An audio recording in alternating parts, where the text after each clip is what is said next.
오늘 주시는 말씀 시편 13편 1절부터 6절까지 말씀입니다.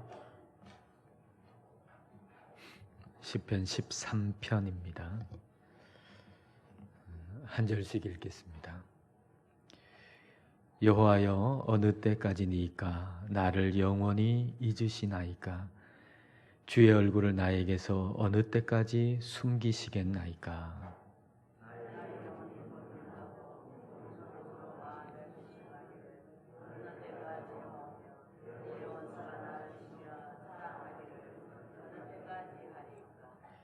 여호와 내 하나님이여, 나를 생각하사 응답하시고 나의 눈을 밝히소서. 두렵건대 내가 사망의 잠을 잘까 하오며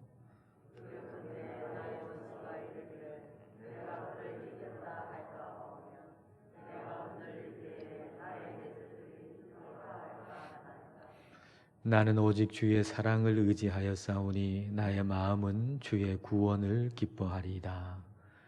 내가 여호와를 찬송하리니 이는 주께서 내게 은덕을 베푸심이로다. 아멘. 1절 말씀을 우리 다시 한번 다 같이 한번 읽겠습니다. 여호와여, 어느 때까지니까 나를 영원히 잊으시나이까? 주의 얼굴을 나에게서 어느 때까지 숨기시겠나이까? 다윗이 하나님께 어느 때까지입니까? 라고 탄식을 하잖아요. 마치 하나님이 멀리 계신 것 같고 나를 잊어버리신 것 같아요. 내 삶에 하나님께서 개입하시지 않는 것 같고 그 얼굴을 숨기신 것 같은 그런 마음, 그런 느낌이죠. 근데 이것은 이전에 하나님과 깊은 교제 속에 있었다는 걸 얘기해 주는 거죠. 하나님과 관계가 가까운 경험을 한 번도 해본 적이 없는 사람이라면 하나님께서 멀리 계시다라고 하는 것도 경험할 수 없지 않겠습니까? 그러니까 지금 이 고통은 사실 이전에 하나님과 굉장히 가까운 교제를 나누었다고 하는 걸 보여줍니다. 그 이전에 영적 교제가 굉장히 깊었고 그리고 굉장히 감미로운 것이었기 때문에 지금 굉장히 좀 암담한 거죠. 지금 상황이 굉장히 암담해요.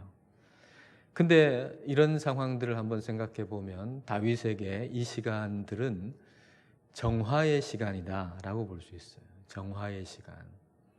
그러니까 영적인 입맛을 이제 완전히 바꾸어 주는 시간. 영적인 입맛이 완전히 바뀌는 시간이라고 할 수가 있습니다. 이전에는 그 영적 교제의 달달함, 하나님과의 영적 교제의 달달함이 있었어요. 너무 달콤하고 너무 달달하고. 근데 이제는 하나님만 바라보게 되는 것이죠. 이해를 돕기 위해서 한번 이렇게 생각해 보세요. 커피 없이는 살지 못하는 사람이 있어요. 매일 커피를 뭐 두세 잔씩, 뭐 세네 잔씩 뭐 이렇게 마시는 사람이 있다고 한번 해봐요. 이 사람은 하루도 커피 안 마시면 살 수가 없어요. 근데 이 사람이 커피를 즐기는 것은 사실 그 달달함에 있어요. 달콤함에. 그 커피에다가 시럽을 막 엄청 부어가지고 막 그렇게 마시는 거예요. 근데 이 사람은 커피를 좋아하긴 하지만 사실 그 달달함을 즐기는 거죠. 근데 시럽이 없어져 버렸어요. 설탕이 없어져 버렸어요. 근데 이 사람은 커피 안 마시고는 살 수가 없거든요. 어떻게 해요? 블랙커피라도 마셔야 되잖아요. 근데 블랙커피를 탁 한 모금 마시는 순간 너무 쓰잖아요. 그래도 어떻게 해요? 커피 없이는 살 수가 없는데 시럽을 넣으려고 하니까 시럽도 없고 설탕도 없고 그래서 블랙커피를 이제 그렇게 조금씩 마시다 보니까 아주 커피의 그 쓴맛이 이제는 좋은 거예요. 그래서 그 커피의 본래의 그 맛을 이제 느끼고 알 수 있게 된 거죠. 우리가 하나님을 알고 하나님과 교제할 때 우리는 하나님과의 교제의 곧 달달함을 좋아해요. 하나님께서 주시는 위로의 달콤함. 하나님께서 우리에게 주시는 영적인 위로가 굉장히 크잖아요.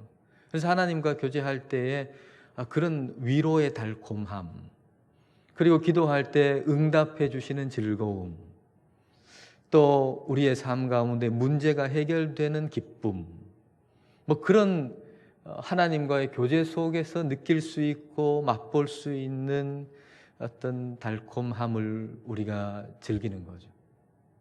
근데 어느 순간이 돼서는 그게 싹 사라지는 순간이 있단 말이죠.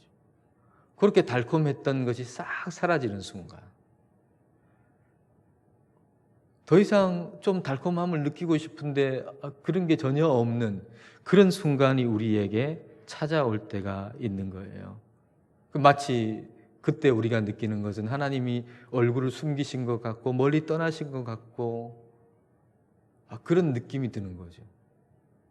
마치 그 시럽을 잔뜩 넣고 커피를 즐기던 사람이 시럽이 없이 그 블랙커피 쓴맛을 느끼듯이 우리가 영적 교제에서 그 달콤함이 싹 사라져 버릴 때 기도해도 응답이 없고 문제도 해결이 안 되고 어떤 영적인 위로도 잘 느껴지지 않고, 그렇지만 분명히 하나님 좋아하잖아요.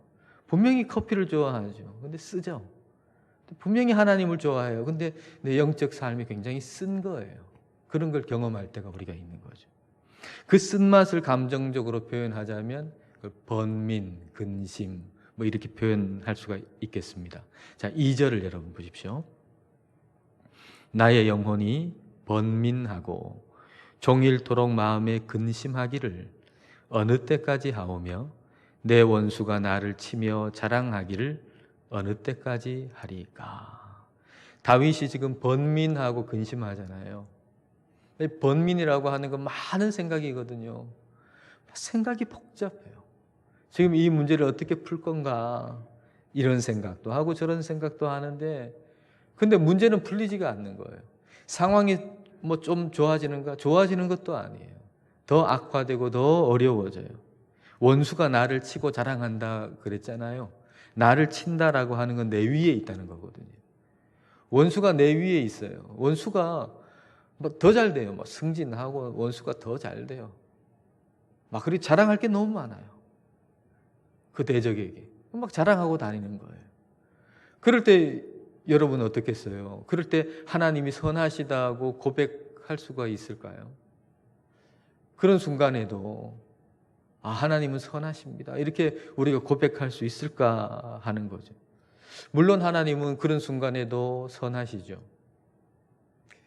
근데 우리의 머리로는 하나님은 선하시다라고 생각하는데 우리의 그 마음이, 우리의 감정은 하나님이 선하시다라고 선뜻 그렇게 고백되지가 않는단 말이죠. 그럴 때 어떻게 해야 되나요? 그래도 내 감정은 하나님 선하시다 이런 마음이 선뜻 안 드는데 그래도 하나님은 선하시다 이렇게 해야 되나요? 하나님은 우리가 우리의 감정을 솔직하게 하나님께 먼저 아뢰는 걸 하나님은 기뻐하세요. 내 감정, 내 마음은 전혀 그렇지 않은데 정답은 아니까 그냥 정답을 얘기하는 걸 하나님은 기뻐하시는 게 아니고 내 마음을 솔직하게, 내 감정을 솔직하게 아뢰는 걸 좋아해요. 궁극적으로는 하나님이 선하시다라고 하는 고백이 우리에게 나와야 되겠지만 거기까지 도달하는 과정이 있다는 거예요. 그 과정이 우리에게 다 있어요. 그게 생략된 채 이게 하나님 선하시다라고 하는 게 궁극적으로 고백이 나오거나 기록되어 있어서 그렇지, 성경 이렇게 간혹 보면 사실 그 과정을 다 겪는다고요. 그 과정이 반드시 필요한 거죠. 다윗이 1절과 2절 말씀에서 먼저 감정을 솔직하게 아뢰었잖아요. 내 감정을 단어로 얘기했잖아요. 번민하고 근심한다고. 그렇죠? 다윗이 그 감정이 있어요. 근데 그걸 하나님께 번민이라고 하는 단어로 얘기하고 근심이라고 하는 단어로 얘기하는 거예요. 하나님 앞에 내 감정을 단어로 얘기한다고 하는 게 굉장히 유익한 일입니다. 분명히 내 안에 어떤 감정이 있는데, 특별히 부정적인 감정이 있는데 그걸 그대로 내버려 두면 그 부정적인 영향을 더 많이 받을 수밖에 없어요. 그래서 그 감정에 이름을 붙여준다는 게 참 중요해요. 모호한 상태로 분명히 내 안에 부정적인 감정이 있는데 그걸 그냥 그대로 모호한 상태로 놔두면 부정적인 영향이 내 마음에 계속 커질 수밖에 없는 거예요. 그러니까 그 감정에 이름을 붙여주는 것은 마치 불을 켜는 것과 같습니다. 불을 안 켜고 그냥 캄캄한 상황에 있으면 뭐가 있는지 모르잖아요. 부스럭거리면 저게 나를 공격하는 건지 저게 내 친구인지 뭐 알 길이 없지 않습니까? 그래서 더 두려워져요. 근데 불을 탁 켜면 그 실체가 드러나잖아요. 뭐가 있는지, 그게 큰지 작은지 뭔지 명확하게 드러나잖아요. 근데 나 혼자 있으면 내 안에 있는 그 감정을 직면하기가 참 어려워요. 그게 두렵기 때문에 우리가 그걸 직면하고 싶어 하지 않는 거죠. 분명히 내 안에 감정이 있는데 그걸 직면하기가 두려우니까 그냥 놔두는 거예요. 근데 우리가 불을 탁 켤 수 있는 것은 하나님이 나와 함께 계시기 때문이죠. 그래서 하나님이 나에게 힘을 주시니까 내 안에 있는 그 부정적인 감정들을 우리가 하나님과 함께 직면할 수가 있게 되는 겁니다.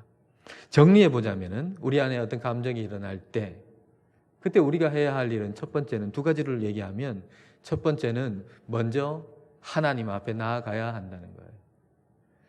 우리 안에 부정적인 어떤 감정들이 일어날 때 그걸 하나님의 초대장으로 여겨야 합니다. 하나님이 초대하시는 거예요, 우리를. 우리에게 문자를 보내시는 거죠. 지금 좀 보자.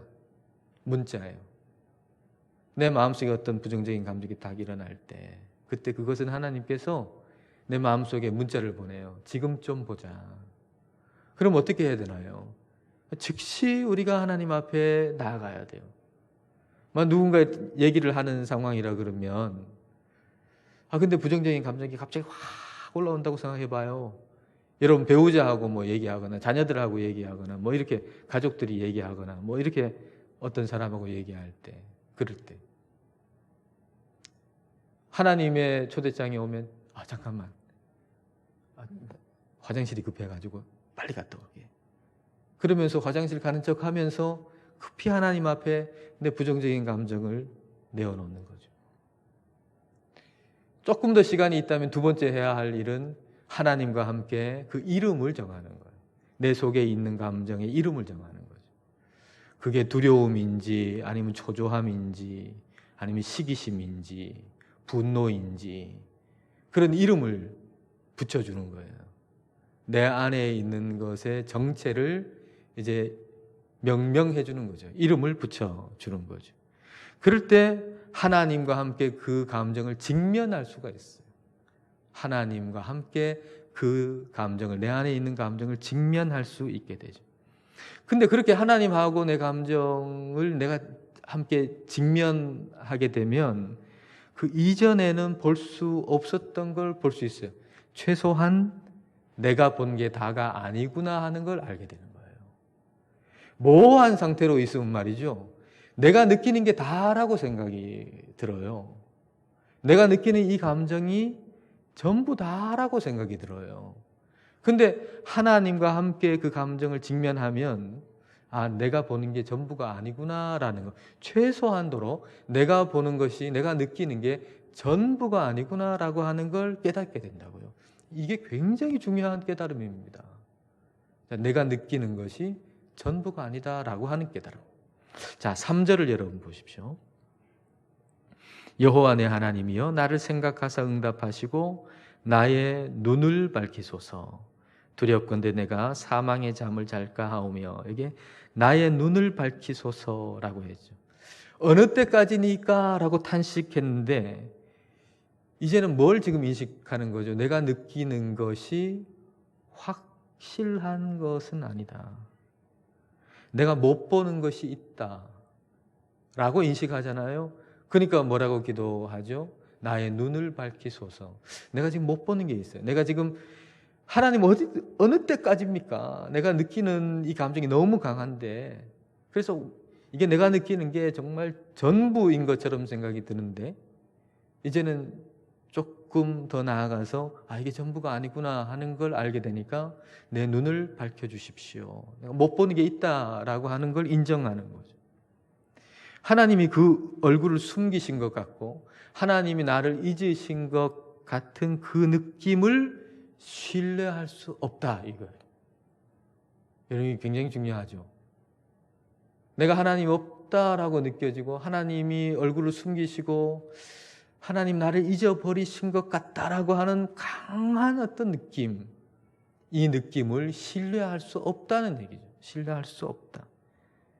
지금 1절에서 다윗이 하나님 어느 때까지입니까? 나를 멀리 떠나 있고 하나님 하나도 안 도와주시고 기도해도 뭐 되는 거 없고 아무 어떤 영적인 위로도 마음속에 없고 뭐 그런 상황 속에서 있었는데 그게 확실해 보였는데 이제는 그게 확실하지 않다는 거예요. 그래서 내 눈을 밝혀주십시오. 내가 지금 못 보고 있는 걸 보게 해주십시오. 이렇게 기도하는 거죠. 자, 그렇다면 여러분 한번 생각해 보세요. 내가 지금 하나님 멀리 있는 것 같아요. 하나님 아주 멀리 있는 것 같고 나를 잊어버린 것 같아요. 그런 느낌. 그 느낌에 대해서 우리가 확신할 수 없다면 자, 그러면 반대도 마찬가지겠죠. 하나님께서 나한테 이런 걸 원하시는 것 같아. 하나님께서 나한테 이렇게 얘기하시는 것 같아 라고 하는 느낌, 그것 역시도 100% 신뢰할 수 없다는 얘기죠. 그렇지 않습니까? 두 가지 논리가, 두 가지가 완전히 반대지만 그러나 두 가지가 같은 논리 속에 있어요.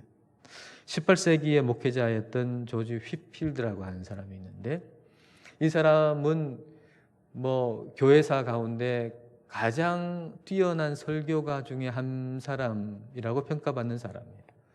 이 사람이 아들을 낳았어요. 아들을 낳아가지고 아들을 낳았을 때의 그 마음의 느낌이 뭐냐면 하나님이 이 아들을 장차 하나님의 말씀을 전하는 설교가로서 쓰시겠다라고 하는 거 아주 강하게 느꼈어요. 마음속에 강하게. 그래서 이름도 세례 요한을 따가지고 존이라고 이름을 붙였어요. 너무 강하니까 이 마음이 하나님이 이 아이를 앞으로 설교가로 하나님 복음을 전하는 사람으로 세우겠다. 이 마음이 아주 굉장히 강하니까 이 아이를 이제 세례를 주면서 많은 성도들이 있잖아요. 성도들 앞에서 이 아들 세례를 주면서 성도들한테 예언적인 메시지를 던진 거예요. 이 아들이 이제 장차 커서 이제 하나님의 말씀을 증거하는 그런 설교가가 될 거라고. 그러니까 뭐 성도들이 그걸 다 받아들이겠어요? 어떤 사람들은 좀 맞듣지 않게 받아들이죠. 뭐 저런 예언적인 얘기를 하나. 뭐 그런 생각을 사람들이 해도 표정을 지어도 뭐 아랑곳하지 않고 휘필드 목사님이 마음속에 아주 강한 느낌이 왔으니까 그걸 하나님의 음성으로 생각하고 그렇게 얘기를 한 거예요. 세례를 준 거예요. 근데 이 아이가 생후 4개월 되던 때 어느 날 갑자기 발작을 하면서 죽어버렸어요. 얼마나 슬프겠어요. 너무너무 슬프죠. 근데 슬픈 와중에서 마음속에 생각이 드는 거예요. 휘필드 목사님 마음속에 내가 내 느낌, 내 마음속에 강하게 들어온 어떤 그 느낌, 그 생각을 하나님의 말씀과 동등한 위치에 놓고 내가 생각하고 얘기했구나. 그래서 성도들까지도 하나님의 기록된 이 말씀보다는 어떤 마음속에 강하게 뭔가 느낌이 오고 강하게 뭔가 마음에 느껴지면 그걸 하나님의 말씀으로 생각해도 괜찮은 것처럼 그렇게 오해하도록 잘못 이끌었구나. 그런 생각이 든 거예요. 그래서 이후에 그걸 생각하면서 이런 기도문을 짓죠. 그 기도문이 이렇습니다. 하나님께서 이 무지한 아비 어미를 더 신중하고 더 침착하며 사탄의 술책을 더 잘 꿰뚫어 보게 하셔서 주님의 소유인 교회를 섬기는데 더 요긴한 일꾼이 되게 해 주십시오. 여러분, 하나님은 말이죠, 즉흥적인 어떤 생각이나 어떤 감정을 통해서도 말씀하십니다. 절대 그렇게는 말씀 안 하신다는 얘기는 아니에요. 하나님께서 우리에게 말씀하시고 메시지를 주시는 방법은 다양해요.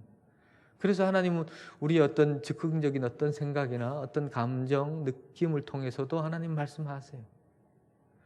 그러나 우리가 그것을 말씀 없이 성경 말씀을 제쳐두고 그것 자체를 가지고서 100% 이거 하나님의 뜻이다라고 확신해서는 안 된다는 거예요. 그러니까 우리가 명확하게 100% 확신할 수 있는 것은 유일하게 한 가지밖에 없어요. 그것은 바로 성경 말씀밖에는 없다는 거예요. 근데 성경을 제외하고는 우리가 하나님의 뜻을 알 수 있는 방법은 없습니다. 그래서 기도할 때도 성경을 읽어야 되는 거고 성경 말씀을 가지고 기도하는 것이고 우리가 일상의 삶 가운데서도 그 말씀을 가지고 살아야 우리 그 말씀을 통해서 하나님의 음성을 들을 수가 있는 것이죠. 지금 하나님께서 굉장히 멀어 보이시고 그리고 나를 도와주시지도 않는 것 같고 나를 사랑하시지도 않는 것 같은 그 느낌, 신뢰하지 않아야 된다는 거죠. 신뢰할 수 없다는 거죠. 하나님께서 여전히 일하시고 여전히 나를 사랑하신다라고 하는 걸 확인하는 방법은 뭡니까? 성경을 펼치는 거죠. 그러니까 여러분 마음속에 느낌, 하나님 지금 나를 사랑하시지도 않아. 나하고 너무 멀어. 우리가 그렇게 기도했는데 어쩌면은 그 영적인 입맛을 바꾸어 주는 작업을 지금 어쩌면 우리 공동체 안에서 하시고 계신지도 모르겠다는 생각도 들어요.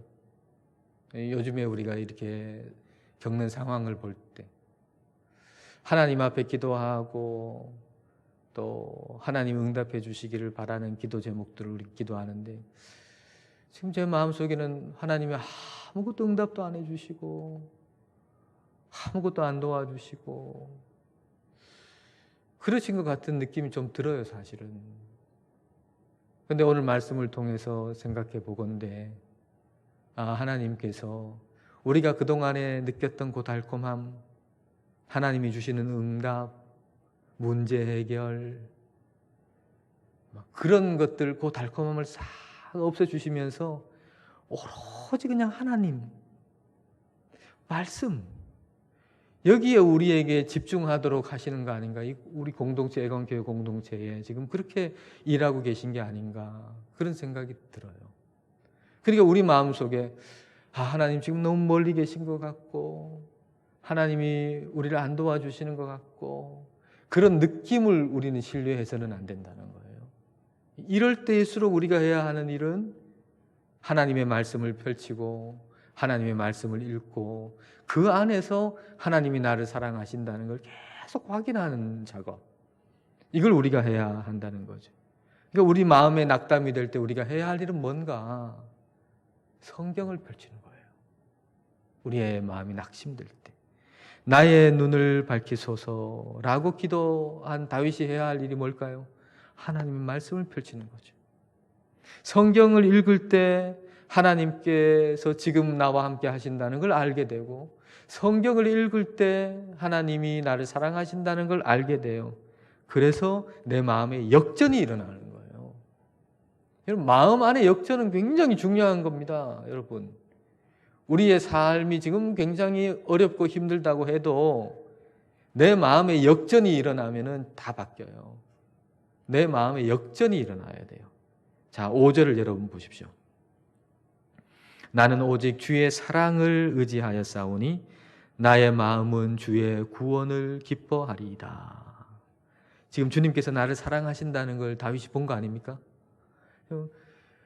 어느 때까지입니까? 이랬는데 지금 여기 5절에는 주의 사랑을 의지하여 싸우니 주님의 사랑을 받다는 거 아닙니까? 그분의 말씀 속에서 사랑을 받다는 거예요. 주님께서 나를 사랑하시니까 나를 구원하실 게 분명하잖아요. 그래서 번민과 근심이 기쁨으로 바뀌는 거예요. 기쁨으로. 기뻐하리이다. 기쁨으로. 이게 역전이잖아요. 내 마음 속에 일어나는 역전, 말씀으로 일어나는 역전. 결국 우리의 승리는 다른 데 있는 게 아니에요. 우리 주님의 사랑에 있는 거예요. 주님이 나를 사랑한다는 데 있는 거예요. 그 우리는 말씀 속에서 그걸 알게 되죠. 그러니까 우리의 승리는 우리 주님이, 우리 하나님이 나를 사랑하신다, 우리를 사랑하신다라고 하는데 우리의 승리가 있는 겁니다. 자, 로마서 8장 37절입니다. 자, 같이 한번 읽어볼까요? 그러나 이 모든 일에 우리를 사랑하시는 이로 말미암아 우리가 넉넉히 이기느니라. 누구로 말미암아? 우리를 사랑하시는 이로 말미암아. 우리 하나님으로 말미암아, 우리 주님으로 말미암아 우리가 넉넉히 이긴다. 어떤 일에요? 어떤 일에?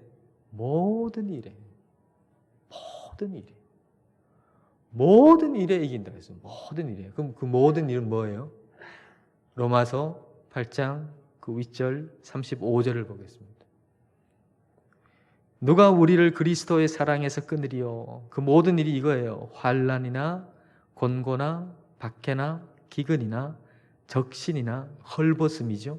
위험이나 칼이랴. 이 모든 일에서 이게 얼마나 어마어마한 일입니까? 얼마나 큰 고난입니까? 얼마나 큰 어려움입니까? 근데 이 모든 일에서 우리를 사랑하시는 이로 말미암아 우리가 이기는데 넉넉히 이긴다는 거예요. 넉넉히 이긴다. 그럼 이긴다는 건 뭐예요? 뭘 이긴다는 거예요? 이 모든 일에서 우리가 우리를 사랑하시는 주님으로 말미암아 이긴다 그랬는데 뭘 이긴다는 거예요? 세상을 이긴다. 뭘 이긴다는 거예요? 세상을 이긴다는 거예요. 세상 사람들보다 더 높은 지위에 올라가는 겁니까? 더 유명해지는 겁니까? 그게 이기는 겁니까? 우리가 승리한다는 건 뭐예요? 세상을 이긴다는 건 뭐예요? 끝까지 예수님을 사랑하는 승리를 한다는 거예요. 세상은 우리 주님 사랑하지 못하게 방해하거든요. 세상이 이긴다는 건 우리로 하여금 예수님 사랑하지 못하게 만들면 세상은 이기는 거예요. 우리가 세상을 이긴다고 하는 것은 예수님을 끝까지 사랑하는 승리예요. 우리 주님을 끝까지 감사하고 찬양하는 이김이에요. 그게 우리의 이김이에요. 세상을 이긴다는 건 이 세상 속에서 아무리 우리를 방해해도 우리가 끝까지 우리 하나님을 사랑하고 감사하고 찬양하는 게 이게 세상을 이기는 거예요. 6절을 여러분 보십시다. 내가 여호와를 찬송하리니 이게 이김이죠. 이게 세상을 이기는 거예요. 내가 여호와를 찬송하리니 이는 주께서 내게 은혜를 베푸심이로다. 하나님 찬양하잖아요. 근데 그 이유가 뭐예요? 하나님이 내게 은혜를 베풀어 주시기 때문에. 내게 은혜를 베풀어 주시기 때문에. 그래서 내가 주님 찬양한다. 근데 다윗이 처음에 뭐라 그랬어요? 어느 때까지입니까? 그렇게 막 탄식했잖아요. 근데 마지막에는 하나님께서 내게 베풀어 주신 은혜로 말미암아서 지금 하나님을 노래하고 있잖아요. 참 신비하죠. 처음에는 어느 때까지입니까? 그런데 이제 마지막에는 하나님이 베푸신 은혜로 말미암아서 주님을 찬송하고 있단 말이에요. 저는 이 부분에서 이런 생각 한번 해봐요. 우리의 삶에 이런저런 고통스러운 일이 일어나잖아요. 마치 이 다윗에게 그랬던 것처럼 어느 때까지입니까? 아무리 부르짖어도 응답도 없고 해결도 안 해주시고 고통스럽고 힘들고 문제 속에서 그렇게 오랜 시간을 지내야만 하는 그런 상황 속에 우리가 있을 수 있잖아요. 근데 그럴 때 한번 생각해 봐요. 오늘 그런 일이